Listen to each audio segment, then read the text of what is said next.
আলহামদুলিল্লাহ,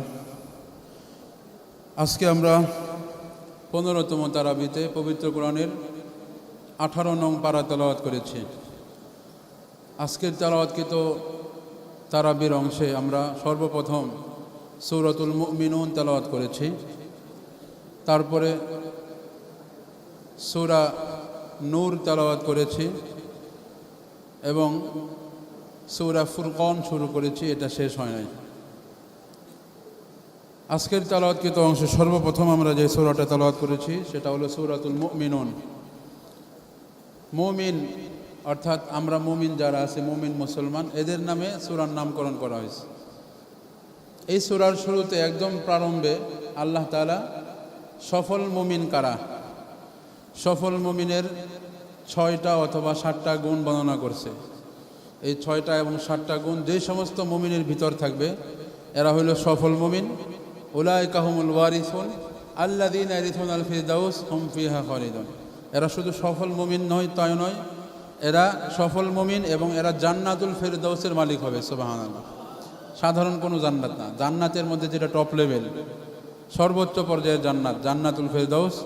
ওই জান্নাতুল ফিরদাউসের মালিক আপনারা হইতে চান তো? তাহলে এই 6টা গুণ দেখেন আপনার মধ্যে আছে কিনা, না থাকলে এই গুণগুলো আনতে হবে। 1 নম্বর, قد أفلح المؤمنون الذين هم في صلاتهم خاشعون। ওই সমস্ত মুমিনরা সফল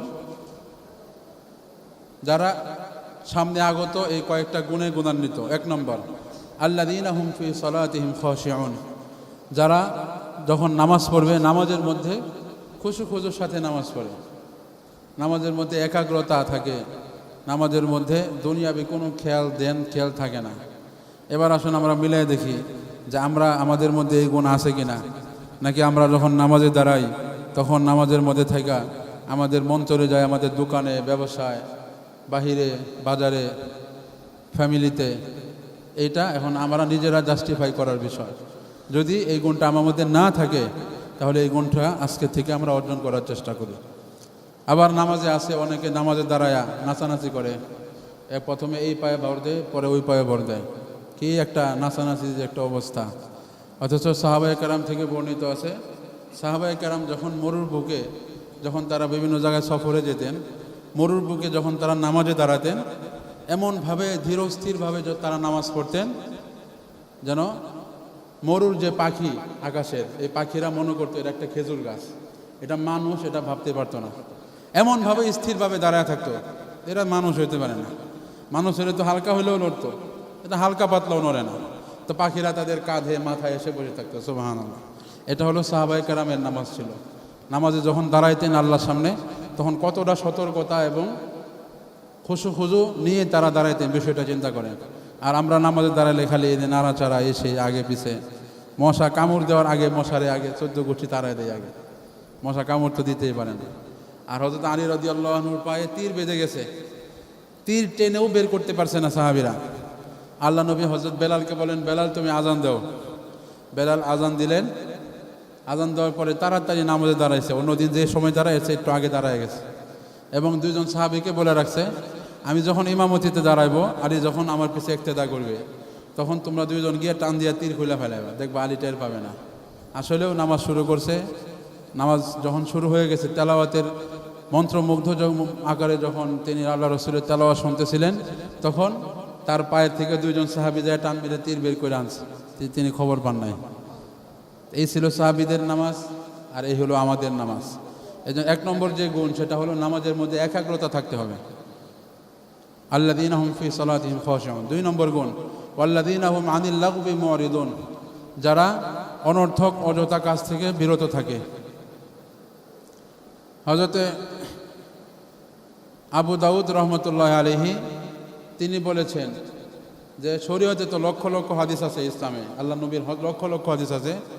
এই লক্ষ লক্ষ হাদিস না থেকে এই 4টা হাদিস যদি আল্লাহ নবী বলতো, আর জীবনে কোনো হাদিস যদি না বলতো, এই 4টা হাদিস যদি উম্মত আমল করত, তাহলে উম্মতের জন্য এই 4 হাদিস দিয়ে আমল করেই তার জন্য জান্নাতে যাওয়া সম্ভব। সুবহানাল্লাহ। ওই 4টা সুন্নতের মধ্যে, ওই 4টা হাদিসের মধ্যে একটা হাদিস হলো, মিন হুসনি ইসলামিল মারই তারকুহু মা লা ইয়ানি। একজন মুসলমানের ইসলাম ধর্মের, তার মুসলমানিত্বের সৌন্দর্য হলো সে কোনো অনর্থক অযথা কাজ করবে না। এরা হলো একজন মুসলমানিত্বের সৌন্দর্য।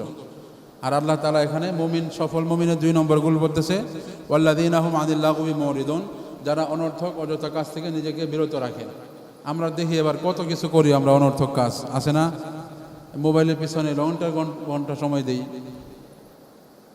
বর্তমান যুগের এক আল্লাহর ওলি, তিনি একটা দৃষ্টান্ত দিতে গিয়ে বলছেন যে তোমরা কোরআনকে মোবাইলের মতো সময় দাও। কি বলছে? কোরআনকে মোবাইলের মতো সময় দাও। তোমরা মোবাইলের যেভাবে সময় দিচ্ছ এভাবে কোরআনকে সময় দাও, তাহলেই তোমরা সফল কাম হয়ে যাবে। আমাদের আকাবির আসলামগণ যারা ছিলেন তারা, তোমরা যেমন সকালে ঘুমের থেকে ওইটাই দেখো ফেসবুকে কি কি নোটিফিকেশন আসছে, হ্যাঁ, কে কে মেসেজ দিল মেসেঞ্জারে, এগুলো যখন চেক করো সকালবেলা বিকালবেলা, গাড়িতে 5 মিনিট সময় যদি জ্যামে থাকো ওই 5 মিনিট বাইর করে দেখো। আবার যখন শুইতে যাও শোয়ার আগে একটু দেখো কে কে মেসেজ দিল, কে কি শেয়ার করলো, কে কি পোস্ট করলো না করলো। এই যে সারাদিন একটা চেকিংয়ের মধ্যে থাকে। তো কোরআন শরীফটাও হবে এমন, তো যখনই সুযোগ পাও একটু কোরআনটা বের করো। এটা হলো কোরআনের সাথে সম্পর্ক করার একটা বিষয়। এই জন্য ভাইয়েরা আমার, মোবাইলের সময় কম দিয়ে আল্লাহর কোরআনের সাথে বেশি বেশি সময় দেওয়ার চেষ্টা করি। পারবো তো ইনশাল্লাহ? আপনারা রমজানে কোরআন খতম করতেছেন কে কে? একটু হাত তোলেন তো। কোরআন খতম করতেছেন কে কে? 2 জন, 3 জন, 5 জন, 6 জন, 7 জন, মাত্র এই 7 জন, 8 জন। অনেক কম। এত কম কেন আপনারা? আরো বেশি আশা করেছিলাম, এত কম আশা করি নাই। কোরআন খতম করার চেষ্টা করতে হবে। যারা না পারি কোরআন শিখতে হবে। পারবো তো ইনশাল্লাহ? তো 2 নম্বর গুণ হলো তারা অনর্থক কাজ থেকে বিরত থাকবে। অর্থবহ কাজ, আখিরাতের জন্য কল্যাণময়ী এমন কোনো কাজ যেগুলো আছে এগুলোতে বেশি বেশি সময় দেবে, অনর্থক কাজ করবে না। কোরআনে সময় দিবে, মসজিদে সময় দিবে, আলেম ওলামাদের সাথে সময় দিবে বেশি। পারবেন তো ইনশাল্লাহ? এটা হলো 2 নম্বর। 3 নম্বর, ওয়াল্লাযীনা হুম লিযাকাতি ফাইলুন। এই শুক্রবারে জুমার সময় আলোচনা করছি, জাকাত আদায় করতে হবে। যারা জাকাতের নেশাফ এর মালের হকদার হয়েছেন অবশ্যই জাকাত দিতে হবে। কারো যদি ব্যাংকে 2 লক্ষ টাকা জমা করা থাকে, ওই 2 লক্ষ টাকার জাকাত কত আসবে? 5,000। কারো যদি ব্যাংকে 10 লক্ষ টাকা থাকে ডিপোজিট, তাহলে ওই 10 লক্ষ টাকা থেকে কত হবে? হিসাব করে করে আপনাকে জাকাতগুলো দিতে হবে। যদি না দেন তাহলে আপনি এই যে সফল মুমিন এবং জান্নাতুল ফেরদাউসের অধিকারী যারা হবে তাদের অন্তর্ভুক্ত আপনি হতে পারবেন। 3 নম্বর গুণ হলো জাকাত দিতে হবে। 4 নম্বর, ওয়াল্লাযীনা হুম লিফুরুজিহিম হাফিজুন। একজন সফল মুমিন এবং জান্নাতুল ফেরদাউসের মালিক হওয়ার 4 নম্বর গুণ হলো যারা তাদের লজ্জাস্থানের হেফাজত করে। কিসের হেফাজত? আল্লাহ নবী সাল্লাল্লাহু আলাইহি সাল্লামকে সাহাবীকে জিজ্ঞাসা করলেন, সুইলা রাসূলুল্লাহি আন আকসারি মা ইউদখিলুন নাসা আন-নার। আল্লাহ রাসূলকে সাহাবীরা জিজ্ঞাসা করলেন, ইয়া রাসূলুল্লাহ, কিয়ামতের দিন অনেক মানুষ অনেক কারণে জাহান্নামে যাবে, এটা আমরা জানি। কোন গুনাহের কারণে সবচাইতে বেশি মানুষ কিয়ামতের দিন জাহান্নামে যাবে? আল্লাহ নবী বললেন, 2টা গুনাহ এর কারণে কিয়ামতের দিন সবচাইতে বেশি মানুষ জাহান্নামে যাবে। একটা হলো আল ফাম, 2 নম্বর হলো আল ফারজ। একটা হলো মুখের গুনাহ আর 2 নম্বর হলো লজ্জাস্থানের গুনাহ। এই 2টা গুনার কারণে মানুষ বেশি জাহান্নামে যাবে। এজন্য আল্লাহ তাআলা সফল মুমিনের গুণ সংজ্ঞায়িত করতে গিয়ে 4 নম্বর গুণ বলেছেন, যারা তাদের নিজেদের লজ্জাস্থান হেফাজত করে। আল্লাহ নবী সহিহ হাদিসে ইরশাদ করেছেন, মান ইয়াজমান লি মা বাইনা লাহিয়াইহি ওয়া মা বাইনা রিজলাইহি ইয়াজমান লাহুল জান্নাহ। যারা আমি নবীর জন্য, আমার যে সমস্ত উম্মতেরা আমি নবীর উপর ভরসা করে 2টা অঙ্গের হেফাজত করতে পারবে, আমি নবী নিজে দাঁড়িয়ে থেকে তাকে জান্নাতে ঢুকায়া তারপরে আমি জান্নাতে যাব। সুবহানাল্লাহ। কি কি? একটা হলো 2 চোয়ালের মাঝখানের অঙ্গ অর্থাৎ জিহ্বা। এই জিহ্বা দিয়ে যখন তখন যা ইচ্ছা তাই বলা যাবে না। এই জিহ্বা দিয়ে ইসলামের বিরুদ্ধে কথা বলা যাবে না। এই জিহ্বা দিয়ে কোরআনের বিরুদ্ধে কথা বলা যাবে না। এই জিহ্বা দিয়ে আলেম ওলামাদের বিষোদ্গার করা যাবে না। এই জিহ্বা দিয়ে ইসলাম এবং ইসলামপন্থীদের কোনো বিষোদ্গার করা যাবে না। এই জিহ্বা দিয়ে মিথ্যা বলা যাবে না, চগলখড়ি করা যাবে না, গীবত করা যাবে না। এই জবান দিয়ে হারাম খাওয়া যাবে না। এই জবান দিয়ে কাউকে গালি দেওয়া যাবে না। এই জবান দিয়ে কারোর সাথে অশ্লীল কথা বলা যাবে না। বেগানা মহিলার সাথে কথা বলা যাবে না। এটা হলো জবানের হেফাজত। ওমা বাইনা রিজলাইহি, আর আরেকটা অঙ্গ হলো 2 পায়ের মাঝখানের যে অঙ্গ অর্থাৎ লজ্জাস্থান, এই লজ্জাস্থানের হেফাজত। এই 2টা অঙ্গের হেফাজত আমার যে উম্মতেরা করতে পারবে, আমি নবী দাঁড়ায় থাকা তাকে জান্নাতে ঢোকায় দিব। সুবহানাল্লাহ। এটা হলো কয় নম্বর গুণ বললাম? হ্যাঁ, 1 নম্বর হলো যারা নামাজে খুশু, 2 নম্বর যারা অনর্থক কাজ থেকে বিরত থাকবে, 3 নম্বর যারা জাকাত দিবে, 4 নম্বর যারা লজ্জাস্থান হেফাজত করবে। এটা হলো 4 নম্বর। ওয়াল্লাযীনা হুম লিআমানাতিহিম ওয়া আহদিহিম রাউন। 5 নম্বর হলো, 5 নম্বর গুণ যেটা, সেটা হলো যারা আমানত রক্ষা করবে। আমানত, আমরা শুধু মনে করি একজন মানুষ আরেকজন মানুষের থেকে যে মাল দেয়, আমার কাছে কেউ 1 লক্ষ টাকা রাখলো, তার টাকা আমি তাকে ফেরত দিলাম, এটাই আমানত না। প্রত্যেকেরই আল্লাহ তাআলার পক্ষ থেকে অনেকগুলো আমানত থাকে। আপনার সন্তান আপনার কাছে আমানত, আপনার স্ত্রী আপনার কাছে আমানত। আপনার সন্তানকে আপনি দিনে শিক্ষা দিলেন নাকি ইংলিশ মিডিয়ামে পড়ায় তাকে নাস্তিক বানাইলেন, আপনার সন্তানের আমানতকে আপনি রক্ষা করেছেন কিনা এই বিষয়টা হিসাব দিতে হবে। আপনার স্ত্রীর ভরণ পোষণ সঠিকভাবে আদায় করেছেন কিনা, এটা আপনার আল্লাহর পক্ষ থেকে আমানত, এই আমানত আপনি আদায় করেছেন কিনা এটার জন্য জবাবদিহি করতে হবে। আপনারা যে জাতীয় ভোট দেন, জাতীয় পর্যায়ে হোক অথবা এলাকার আঞ্চলিক ভিত্তিক বিভিন্ন ভোট দেন, এই ভোটাধিকার প্রত্যেকটা জনগণের ভোটাধিকার, প্রত্যেক ওই জনগণের জন্য এটা আল্লাহর পক্ষ থেকে আমানত। এই আমানতটাও আপনি কোন কাজে ব্যয় করেছেন? আপনি কি কোনো চোরকে, ডাকাতকে, কোনো জিনাখোরকে, কোনো চাঁদাবাজকে ভোট দিয়েছিলেন, নাকি যারা কোরআনের আইন বাস্তবায়ন করতে চায় তাদেরকে ভোট দিয়েছিলেন? এই আমানতের খেয়ানত করলেও আল্লাহ তাআলার কাছে জবাবদিহিতা করতে হবে। এটা হলো 5 নম্বর গুণ। আর 6 নম্বর, আল্লাযীনা হুম আলা সালাওয়াতিহিম ইউহাফিজুন, যারা সময় মতো নামাজ পড়বে। দেখেন 1 নম্বর আর 6 নম্বর গুণের মধ্যে একটা কঠিন মিল। 1 নম্বর গুণে বলা হয়েছে নামাজের কথা, 6 নম্বর গুণেও নামাজের কথা। কিন্তু 1 নম্বর গুণে নামাজের কথা বলা হয়েছে নামাজ যখন পড়বে মনোযোগ সহকারে পড়বে, আর 6 নম্বর গুণে বলা হয়েছে নামাজটা ওয়াক্ত মতে পড়বে। এটা হলো 6 নম্বর গুণ সফল মুমিনের। যারা এই 6টা গুণ অর্জন করতে পারবে, উলাইকা হুমুল ওয়ারিসুন, তারা ওয়ারিস হয়ে যাবে কিসের? আল্লাযীনা ইয়ারিসুনাল ফিরদাউস, যারা জান্নাতুল ফিরদাউসের ওয়ারিস হয়ে যাবে। সুবহানাল্লাহ। এই বিষয়গুলো আজকে আল্লাহ তাআলা খুব সুন্দরভাবে আমাদেরকে বর্ণনা করে শুনিয়েছেন। ইসলামের মধ্যে আপনারা জানেন মুসলমানদের পাশাপাশি মুনাফিকদের অনেক অবস্থান ছিল না? মুনাফিকদের একটা খারাপ অবস্থা বর্ণনা করা হয়েছে আজকে। সেটা হলো বনু মুস্তালিকের যুদ্ধ। এই যুদ্ধে হযরত হুজুর সাল্লাল্লাহু আলাইহি সাল্লামের সাথে তার যুদ্ধের সফরসঙ্গী হিসেবে আম্মাজানদের মধ্যে থেকে আম্মাজান আয়েশা সিদ্দিকা, তিনি মূলত সফরে বের হন আল্লাহ রসুলের সাথে। আল্লাহ নবীর চিরাচরিত অভ্যাস ছিল যখনই তিনি দূরে কোথাও যুদ্ধে যেতেন, স্ত্রীদের মধ্যে থেকে কমপক্ষে একজন স্ত্রীকে লটারি করার মাধ্যমে নিয়ে যেতেন। তো বনু মুস্তালিকের যুদ্ধের সময় লটারিতে হযরত আম্মাজান আয়েশার নাম আসলো, তিনি যুদ্ধে গেলেন। যুদ্ধ থেকে যখন ফিরলেন, যুদ্ধ থেকে ফেরার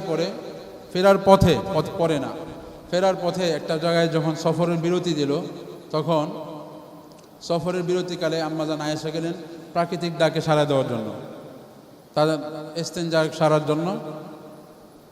তো যাত্রা বিরতিটা অনেক লম্বা সময় হওয়ার পরে সকলে যখন বুঝতে পারলো না সবাই এখন ফিরে এসেছে, তো সবাই, আম্মাজান আয়েশা যেহেতু অনেক পাতলা মানুষ ছিলেন, উনি যে হাওদার উপর ছিলেন, ওই হাওদা যারা বহন করত, যে ওই উটকে যারা টানত, এরা মনে করছে যে আম্মাজান আয়েশা তার হাজত সেরে হাওদার ভিতরে এসে বসে আছেন। হাওদার ভিতরে আছে কি না এটা তো আর দেখা যাবে না, দেখলে তো বেপরদা হবে। তো এত হালকা ছিল যে বুঝতেই পারে না আম্মাজান আয়েশা আসছে কি আসে নাই। তো সফর যখন শুরু হইলো, তারা তো মনে করছে সবাই আয়েশায় পড়ছে, আম্মাজান আয়েশাও আয়েশা পড়ছে। মূলত আম্মাজান আয়েশা তখনও আয়েশা পৌঁছায় নাই। আম্মাজান আয়েশা যখন আসলেন জায়গায়, এসে দেখলেন এত বিশাল সফরের যে বহর ছিল, এই বহরের একজন লোকও নয়, একটা বাহনও নাই। তো আম্মাজান আয়েশা তখন এটা বুদ্ধিমত্তার পরিচয় দিয়েছিলেন। সেটা কি? আল্লাহ নবী সাল্লাল্লাহু আলাইহি সাল্লামের যে সমর বিদ্যা ছিল, যুদ্ধ কৌশল ছিল, এগুলো নিয়ে এখনও রিসার্চ হয়। বিধর্মীরা এখনও এগুলো গবেষণা করে যে 1400 বছর আগে একজন মানুষের এত কৌশল কিভাবে ছিল। দেখেন আল্লাহ নবীর সমর কৌশলের একটা গুরুত্বপূর্ণ কৌশল এটা ছিল যে যুদ্ধের সফর বা যে কোনো সফর থেকে যখন মুসলিম বাহিনী ফিরে আসতো, তখন এই মুসলিম বাহিনীর কমপক্ষে 10, 15, 20 মাইল দূরে, কমপক্ষে অর্ধেক দিনের দূরত্বে, যে এখান থেকে ওখানে যেতে অর্ধেক দিন লাগবে, এইরকম দূরত্বে থেকে 2 জন 3 জন 5 জন যখন যেরকম লোক মুনাসিব মনে হইতো, এরকম লোক আল্লাহ রসুল পিছনে দিয়ে দিতেন। কথা বোঝেন নাই? আমরা মনে করেন কটিয়াদি আছি, কটিয়াদি থেকে আমরা আমাদের সফর অভিযান শেষ করে আমরা চলে যাব। আমরা যখন সকালবেলা রওনা হইলাম ফজরের পরে, তখন বলে গেলাম যে তোমরা এখান থেকে জোহরের পরে রওনা হবে। কোন সময়? জোহরের পরে। এতে ফায়দা কি?